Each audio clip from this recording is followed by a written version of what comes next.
საქართველოში ომები ორ მთავარ საკითხს წყვეტდა. პირველი, ვინ ცხოვრობდა ამ მიწაზე და მეორე, ვის დაემორჩილებოდნენ ამ მიწაზე მცხოვრებნი. ის რომ მტერი ყოველთვის ებრძოდა ჩვენ სარწმუნოებას, სწორედ ამ საკითხებს უკავშირდება. წარმოიდგინეთ, 2 საუკუნის და 30 წლის უკან, ვინმეს რომ ეთქვა კრწანისის ომში მებრძოლი ქართველებისთვის, რომ 230 წლის შემდეგ საქართველოს ხელში ჩაიგდებდა ერთი ადამიანი, რომელიც მის მხარდამჭერ ქართველებთან ერთად ამ მიწას, რომელზეც ისინი იბრძოდნენ, უომრად და მეტიც, ზეიმით გადასცემდა არაბებს, სადაც ისინი უცხოელებისთვის ახალ ქალაქს ააშენებდნენ. ეს კრწანისის ტყეპარკია. ადგილი, სადაც ბიზნეს პროექტის მიხედვით არაბები ახალ ქალაქს ააშენებენ. ახალ ქალაქს არა ქართველებისთვის, არამედ უცხოელებისთვის. ინვესტორის თანახმად, პროექტის შემსყიდველების 60% არა ქართველები იქნებიან. რაც შეეხება უძრავი ქონების ბიზნესს, ჩვენი ნაწარმის ნახევარი 60%-იც საერთაშორისო მყიდველზეა გათვლილი. ჯამში საქართველოში იგეგმება 2 ახალი ქალაქის აშენება.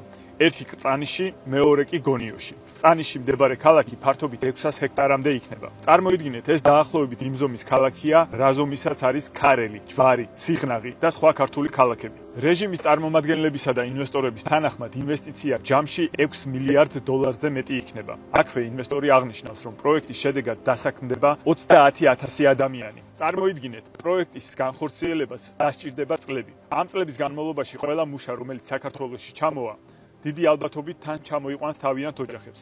ჩვენ კი ვიცით, რომ ყველა ის პროექტი, რომელიც ყურის ქვეყნებში განხორციელდა, მათ შორის ამ ინვესტორების მიერ ძირითადად ასაქმებდა ისეთ იაფ მუშახელს, როგორებიც არიან ინდოელები და აფრიკის კონტინენტის მაცხოვრებლები. შესაბამისად, პროექტის განხორციელებისას ადგილობრივების რაოდენობა დასაქმებულთა შორის დიდი არ იქნება, რადგან ისინი უბრალოდ უკვე ვეღარ უწევენ კონკურენციას ახლო აღმოსავლეთიდან და აზიიდან ჩამოსულ მუშახელს. გარდა ამისა, ამ ორ ქალაქში 10,000-ობით უცხოელი მობინადრე დამკვიდრდება. ეს კიდევ უფრო დააჩქარებს საქართველოში ბიძინა ივანიშვილის მიერ გატარებულ ქართველი ერის ჩანაცვლების პოლიტიკას, რაც საბოლოო ჯამში ივანიშვილის რეჟიმის სამუდამო გამტკიცებას და გამყარებას ემსახურება. მაშინ, როდესაც რუსთაველების და თბილისელების აბსოლუტური უმრავლესობა არათუ ვერ ახერხებს, რომ საკუთარი შვილები გაასეირნოს კრწანისის ტყეპარკში, არამედ ერთხელაც შეიძლება არ იყვნენ ნამყოფი, ყველა კარგად ხვდებით, რომ ეს ახალი ქალაქები იქნება არაქართული. ბიძინა ივანიშვილის მიერ დაგეგმილ ამ ორ პროექტზე, რომელიც ქართველი ერის განადგურებას ემსახურება,